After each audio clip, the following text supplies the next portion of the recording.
प्यारे मोहतरम दोस्तों, हमारे चैनल से जुड़ने के लिए यूट्यूब पर फैज़ान गौसे आज़म सब्सक्राइब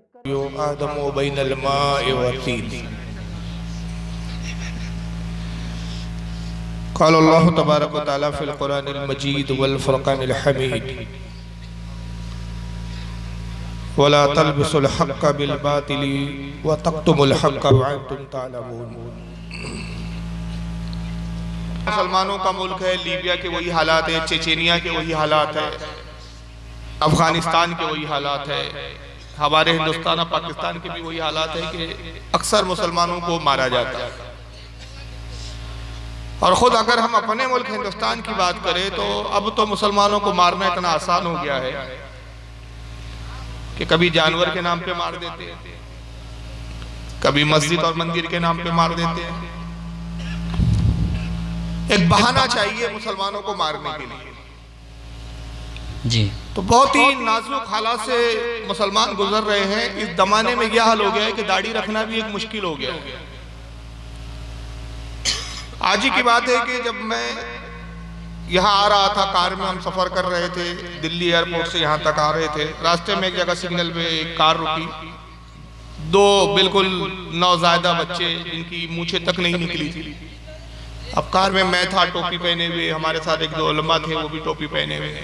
अल्लाह जाने उसको क्या सूझी, बेचारे को पता नहीं, उसने नारा लगा दिया पाकिस्तान मुर्दाबाद।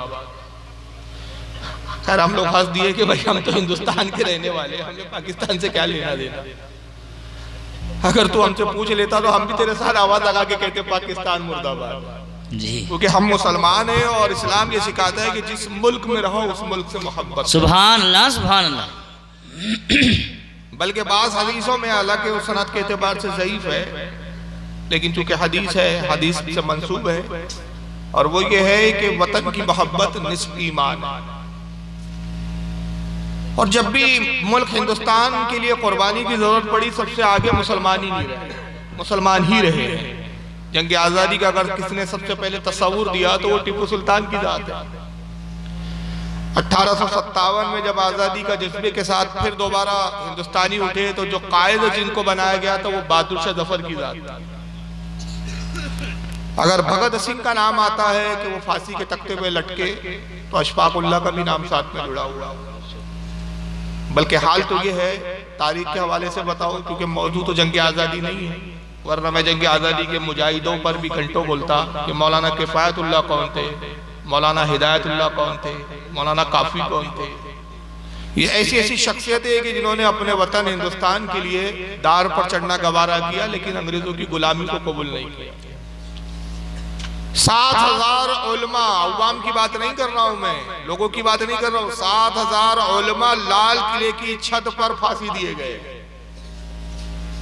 ऐसी ऐसी शख्सियतों ने कुर्बानियों को हमारे इस्लाम हिंदुस्तान की आज़ादी के लिए पेश किया है। और यहाँ तक कि जब मुल्क हिंदुस्तान को सुपर पावर बनाने की जस्तजू की बात हुई तो अगर किसी ने हिंदुस्तान को ताकत मिसाइल की शक्ल में दी तो वो भी एक मुसलमान था, अबुल कलाम आज़ाद। अबुल कलाम, माफ कीजिएगा, आज़ाद नहीं, अबुल कलाम। हर बार अपनी वफादारी का सबूत पेश करते हैं। हमेशा से मुसलमानों को शक की निगाह से देखा गया है और मुसलमानों पे जुल्म सितम होते रहे। अब ऐसे हालात में क्या मुसलमानों की जरूरत है?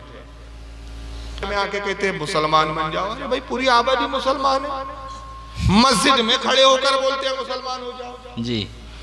अरे भाई मस्जिद में हम जो लोग मौजूद हैं, नमाज पढ़ रहे हैं, उनका मस्जिद में आना, नमाज पढ़ना इस बात की दलील है कि वो मुसलमान है। मुसलमान ना होते तो मस्जिद ना बनाते, नमाज को ना आते। आप मुसलमान को आके दावत देते। आपने मोदी को कभी दावत नहीं दी कि मुसलमान हो जाओ, योगी को दावत नहीं दी आपने जाके कभी कि मुसलमान हो जाओ, राहुल गांधी को आपने कभी दावत नहीं दी, सोनिया गांधी को आपने कभी दावत नहीं दी, मनमोहन सिंह को कभी आपने दावत नहीं दी कि भाई मुसलमान हो जाओ।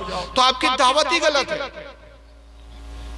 तो दावत तब सही होती है कि जिसको दावत दी जा रही है वो उस दावत के लिए उसका हकदार हो। अब उसको यूं समझ ले, एक मैं छोटी सी मिसाल आपको बता देता हूं कि एक बाप के 4 बेटे हैं। एक बाप के कितने बेटे हैं? 4। पहले बेटे ने शादी की, निकाह किया, अपनी बीवी को लिया और बाप को और माँ को छोड़कर अलग हो गया। उस घर से निकल गया और जाके दूसरी जगह उसने अपना घर बसा दिया। फिर दूसरे बेटे ने भी शादी की, अपनी बीवी को लिया और साहब वो भी अपनी बीवी के साथ घर छोड़ के निकल गया और माँ बाप को उसने तना छोड़ दिया। जी। तीसरे बेटे ने भी शादी की और उसने भी अपनी बीवी को लिया और वो भी चला गया। चौथा बेटा जो है वो शादीशुदा होने के बावजूद शादी भी की, बच्चे भी पैदा किए, लेकिन उसने अपने माँ बाप को नहीं छोड़ा। मुझे बताएं वफादार वो 3 बेटे हैं कि वो चौथा बेटा है जो माँ बाप से चिमटा हुआ? चिपटा हुआ। बोलिए भाई दयानतदारी से, चौथा है ना जिसने माँ बाप को नहीं छोड़ा, माँ को नहीं छोड़ा। ये तो अपने बीवियों की मोहब्बतों में माँ बाप को छोड़ चुके। उस इख्तिलाफ की बात को दूर करो जिस बुनियाद पर तुमने अपने बाप को छोड़ा था, जिस बुनियाद पर तुम बाप से नाराज हुए थे। आओ पहले अपने बाप से माफी मांग लो और उस इख्तिलाफ की जड़ को, उस इख्तिलाफ की चीज को खत्म करो, उसके बाद ही मोहब्बत और इत्तेहाद हो सकता है। लेकिन बुनियादों पे बात नहीं की जाती, इख्तिलाफ के सबब पर बात नहीं की जाती। और जब कोई कहता है कि भाई देखिए इत्तेहाद इसलिए नहीं हो पाएगा कि ये चीज तुम्हारा सोचना है, ये चीज हमारी सोच है, जब 2 सोचें मिल नहीं रही है तो मोहब्बत नहीं हो सकती। तो कहते देखो यार इख्तिलाफ की बात आप कर रहे हैं। मिसाल के तौर पे एक शख्स आता है मेरे पास, मैं बहुत आसान अंदाज में तकरीर समझाने की कोशिश कर रहा हूँ, और मेरे बाजू बैठ के खांसता रहता है, खूब जोर जोर से खांस रहा है, खूब जोर जोर से खांस रहा है। मैं कहता हूँ भाई जरा दूर हट के बैठो यार। कहता आप इख्तिलाफ की बात कर रहे हैं, काटने की बात कर रहे हैं, तोड़ने की बात कर रहे हैं आप। हमने कहा अल्लाह के बंदे तुझे गलतफहमी हो गई। अरे भाई हम तुझसे नफरत नहीं कर रहे हैं, तेरी बीमारी से हमें नफरत है। इस मर्ज को जो तू ले आया है इसको दूर कर। मुझे अंदेशा है कि इस बीमारी के साथ तू मेरे बाजू बैठकर खांसता रहेगा तो मैं भी बीमार पड़ जाऊंगा। भाई ये बीमारी का इलाज कर। और वो कहेंगे नहीं मैं बीमारी का इलाज तो नहीं करूंगा, मैं खांसूंगा भी, थूकूंगा भी, बलगम भी करूंगा, यहाँ पर तुम्हारी सामने थूक थूक के सड़ा दूंगा पूरी जमीन को, लेकिन तुम मुझसे मोहब्बत की बात करो। हम कहेंगे भाई नहीं, ऐसी मोहब्बत नहीं कि जो दूसरे को भी बीमार कर दे। तो बस यही मिसाल और तमसील यहाँ है कि तुम इत्तेहाद की बात करते, हम कहते जो बदअकीदगी की बीमारी तुम में पहले उसका तो इलाज कर लो जी। अगर तुम बदअकीदगी की बीमारी के साथ आकर हमारे बाजू बैठोगे और बदअकीदगी के कीटाणु, बदअकीदगी के जरासीम फैलाओगे, हवा में फिजाओं में आम करोगे, तो हम तुम्हारे साथ नहीं बैठ सकते, हम इत्तेहाद नहीं कर सकते। हम कहेंगे पहले इस मर्ज का इलाज कराओ। ये जो बदअकीदगी है, ये जो तुमने जो बदअकीदगी के कीटाणु अपने अंदर डाल रखे हैं, इसको दूर करो। अगर तुम्हारा ये मर्ज दूर हो जाएगा हम तुमको अपने साथ बिठाने के लिए भी तैयार है, गले लगाने के लिए भी तैयार है। लेकिन बीमारी की बात नहीं करते। कहते देखो साहब बीमारी की बात मत करो, हमें चाहे कैंसर हो, बुखार हो, खांसी हो, पीलिया हो, टीबी हो, कोई भी हो, सारी बीमारियों को कबूल करके हमारे साथ बैठो। और अगर आप इन बीमारियों के साथ हमारे साथ नहीं बैठते तो आप फिर 3 किस्म के लोग हो, फितना परवर लोग हो। झगड़े की बात करते हो आप, तोड़ने की बात करते हो आप, काटने की बात करते हो। तो मुझे बताओ जो बीमारी के इलाज का मशवरा दे रहा है वो तोड़ने की बात कर रहा है कि जो बीमारी को पाल रहा है वो भी वो तोड़ने की बात कर रहा है? बोलो भाई बीमारी से तो पूरा माशरा खराब कर दोगे तुम यार। हम तो माशरा बचाना चाहते हैं। यही मिसाल सुन्नियों की और वहाबियों की है। मैं अब नाम ले रहा हूं। अब वहाबी जमात में चाहे कोई अपने आप को तबलीगी कहता हो या अहले हदीस कहता हो, सब बीमार है, ये बदअकीदगी की बीमारी में मुब्तला है। और जब जब हमने इनको दावत दी कि आओ बैठो, चाहे मुनाजरे की शक्ल में आप हमसे बात कर लो, चाहे मुबाहिसे की शक्ल में आप हमसे बात कर लो, चाहे ऐसे ही आके बात कर लो, और उस बीमारी पर गौर व फिक्र करें हम कि जिस बीमारी की बुनियाद पर तुम हमसे अलग हुए हो, हमारा घर छोड़कर निकल गए हो, तुमने हमारी अपनी असल को छोड़ दिया है, उस बीमारी के इलाज की बात करें तो कहते नहीं बीमारी के इलाज की बात मत कीजिए। बरेली के मौलाना साहब आप काटने की बात करते हो, आप तोड़ने की बात करते हो। तो हमने कहा फिर इत्तेहाद कैसे होगा? तो कहा देखो इत्तेहाद ऐसे होगा। मैं सुना देता हूँ कि इत्तेहाद वो किस सूरत में चाहते हैं, और फिर मैं बताऊंगा क्या इस्लाम ऐसे इत्तेहाद को पसंद करता है।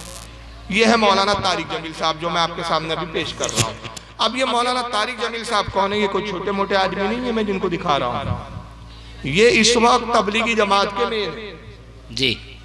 तबलीगी जमात के सरबरा और अमीर है, रहते पाकिस्तान में, लेकिन हिंदुस्तान की तबलीगी जमात वाले हो चाहे पाकिस्तान, पूरे वर्ल्ड की तबलीगी जमात वाले जहाँ जहाँ हो, वो इस वक्त इनको अपना सबसे बड़ा लामा मौलाना मानते। तारिक जमील साहब क्या कहते, जरा इत्तेहाद की बात कर रहे हैं, और ऐसे ही रो रो के नौटंकी कर करके जब दावत देते हैं तो लोगों को लगता है कितने अच्छे मौलाना, यार रो भी रहे हैं बेचारे, कितना दर्द है कौम का, कितनी हमदर्दी है कौम की, कितनी मोहब्बत है कौम से। मगर याद रखिए, मगरमच्छ के आंसू और होते हैं, हमदर्द के आंसू और होते हैं।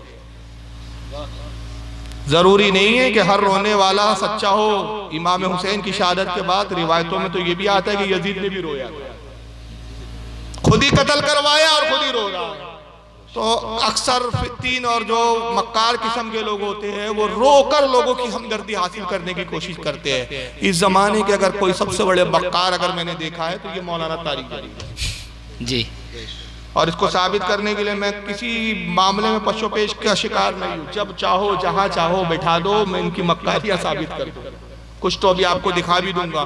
तो अब ये बता रहे हैं, इत्तेहाद की दावत दे रहे हैं। हमारी दावत क्या है कि बीमारी को दूर करो, सेहतमंद हो जाओ, खुद ब खुद इत्तेहाद हो जाएगा। इनकी दावत क्या है, बीमार रहो मगर मोहब्बत के साथ। अब जरा सुनिए इनकी दावत। मैं तुम्हें अल्लाह उसके रसूल का वास्ता देता, उम्मत बन के रहो, मुस्लिम बन के रहो, कोई गुंजाइश नहीं। अपने अपने अकीदे पर पक्के रहो, दूसरे के लिए गुंजाइश रखो। अपने अपने अकीदे पर पक्के रहो, दूसरे के लिए गुंजाइश रखो। क्या कहा तारिक जमील साहब ने, सुना आपने, मैं अल्लाह का वास्ता देता हूं। बताइए अल्लाह का वास्ता देंगे तो कौन इनके फरेब में नहीं आएंगे? लोग कहेंगे कितना हमदर्द है भाई, अल्लाह का वास्ता देकर आ रहा है जी। ये होती है मुनाफिकत। बात इस्लाम के खिलाफ कर रहे हैं मगर जबान पर अल्लाह है, बोली अल्लाह वाली बता रहे हैं, और बात है इस्लाम के खिलाफ। कहते हैं कि देखो मैं अल्लाह का वास्ता देता हूँ, उम्मत बनकर रहो, एक हो जाओ, एक बनकर रहो, उम्मत बन जाओ। अरे भाई उम्मत तो ऑलरेडी बन चुकी है, अल्लाह के नबी ने उम्मत बना दिया, अब आप कौन सी उम्मत बनाना चाहते हैं भाई? क्या नबुव्वत के ऐलान का इरादा है आपका? और उसके बाद जो उन्होंने जुमला कहा, जब जमात का अमीर शरीयत के खिलाफ बोलेगा तो अंदाजा लगाइए कि पूरी जमात कितनी रॉन्ग और कितनी गलत होंगी। कहते हैं कि मैं अल्लाह का वास्ता देता हूँ, उम्मत बन के रहो, अपने अपने अकीदे पर कायम रहो मगर एक दूसरे के लिए गुंजाइश रखो। जी। आपका जो भी अकीदा हो, इनका अकीदा जो है वो इनका अकीदा इनके साथ, मेरा अकीदा मेरे साथ, इनका अकीदा इनके साथ, किसी के कोई भी अकीदे हो मगर मिलजुल कर रहो, साथ में रहो। यानी वही है कि आप किसी भी बीमारी के मरीज रहो, कोई प्रॉब्लम नहीं, मरीज भी हो तुम अच्छे भी हो, लेकिन मिलजुल कर रहो। क्या ये इस्लाम की तालीम है? आज तक जितने इस्लाम के उलमा हुए, जितने रहनुमा हुए, जितने सहाबा ने इस्लाम की दावत दी, खुद रसूलुल्लाह ने दावत दी, खुद परवरदिगार आलम ने दावत दी अपने बंदों को, कहीं मैं चैलेंज से कहता हूँ किसी हदीस में, कुरान की किसी आयत में, किसी इमाम के कौल में आपके नहीं दिखा सकते किसी इमाम ने कहा अपने अपने अकीदे पर कायम रहो मगर एक दूसरे के लिए गुंजाइश रखो और एक हो जाओ। जब भी इस्लाम ने कहा तो कहा बातिल को छोड़ो, हक के साथ हो जाओ। बेशक बेशक। भाई गलत कह रहा हूँ मैं? गलत कह रहा हूँ तो आप में से मैं बिल्कुल इजाजत देता हूँ। मैं ऐसे शख्स से बिल्कुल नाराज नहीं, खुश होता हूँ कि जिसको बात समझ में नहीं आई, डंकी की चोट पे मजमे में खड़े होकर बोले फारूक साहब आप गलत कह रहे, मैं इसको नहीं मानता, तो फिर मैं और दलील से मुतमईन करूंगा। भाई इस्लाम ने जब भी कहा, कुरान ने जब भी कहा, ये नहीं कहा कुरान ने कि बातिल और हक एक हो जाओ, नापाक और पाक एक हो जाओ, गंदगी और पाकीज़गी एक हो जाओ। नहीं, कुरान ने कहा जब भी कहा तो यही कहा, ना हक को छोड़ो, हक के साथ हो जाओ, बातिल को छोड़ो, हक पर आ जाओ। कि जमात कौन सी जमात लेकर चल रहे होगी जिसकी तालीम की बुनियादी आपने रखी कि साहब अपने अपने अकीदे पर रहो। अब अगर शियाओं को भी ये दावत दी जा रही है तो शियाओं का तो बहुत बदतरीन अकीदा है। शियाओं का अकीदा ये है माज़अल्लाह कि हुजूर का जैसे इंतकाल हुआ तो 6 साहबा बचे जो ईमान पर रहे, बाकी सारे साहबा मुर्तद और काफिर हो गए। शियाओं का अकीदा तो ये भी है कि साहब ये जो कुरान है जिसको हम पढ़ते हैं ये डुप्लीकेट कुरान है, ओरिजिनल कुरान तो इमाम मेहदी के पास है। इमाम मेहदी जब क़यामत के वक्त आएंगे तो ओरिजिनल कुरान लेकर आएंगे। शियाओं का तो ये भी अकीदा है कि साहब अबू बकर सिद्दीक और हज़रत उमर ये दोनों बड़े पक्के मुनाफिक थे और इन्होंने मुनाफिकत की बुनियाद पर इस्लाम को नुकसान भी पहुंचाया और खिलाफत जो अली का हक था उस पर गाजी और कब्जा कर लिया। गुलाम अहमद कादियानी का एक बाकायदा फिरका है कादियान के नाम से, अहमदिया फिरके के नाम से, जिनका अकीदा यह है कि रसूल की नबुव्वत का सिलसिला खत्म नहीं हुआ। हुजूर जो आखिरी नबी है वो मकाम और मर्तबे के एतबार से आखिरी नबी है, हुजूर के बाद भी नबी आ सकता है। और कहते गुलाम अहमद कादियानी नबी है इस दौर के। उन्होंने गुलाम अहमद कादियानी को नबी बना लिया। नेचरियो एक फिरका, नेचरियो का अकीदा यह है कि साहब ये अल्लाह वगैरह कोई ताकत नहीं है, ये पूरा निजाम खुद ब खुद चल रहा है। बस ये इंसान क्या है, एक मटेरियल है, ये निजाम क्या है, ये मटेरियल है। मटेरियल तब्दील होते हैं, उनमें चेंजेस आते रहते हैं और ये दौर चलता रहेगा, इनका चलाने वाला कोई नहीं है। ये नेचरी फिरके का अकीदा है। अहले कुरान भी फिरका मौजूद है जो कहता है हदीस मानने की जरूरत नहीं, हदीस तो इंसानों ने लिखी है, सिर्फ कुरान की बात करो, सिर्फ कुरान को मानो। तो ऐसे बेशुमार फिरके, अगर मैं उनके अकीदे बताऊं तो ऐसी घंटों लग जाएंगे कि कई ऐसे फिरके हैं जिनके अकीदे इस्लाम के खिलाफ है। जो एक फिरका वो जो सहाबा को नहीं मानता, जो कुरान को ओरिजिनल नहीं मानता, कुछ फिरके वो जो हदीस को नहीं मानते, कुछ फिरके वो है जो माज़अल्लाह किसी और को नबी मानते हैं। तो ऐसी सूरत में क्या सब एक हो सकते हैं भाई? यानी तारिक जमील की थ्योरी के मुताबिक आप गुलाम अहमद कादियानी को नबी मानते हैं, मानते रहिए मगर एक हो जाओ। आप कुरान को डुप्लीकेट मानते हो, मानते रहिए, आपका अकीदा आपके साथ, मगर एक हो जाओ। आप सहाबा को काफिर कहते हो, कहते रहिए मगर एक हो जाओ। ये इस्लाम की तालीम नहीं हो सकती, ये ढकोसलेबाजी है।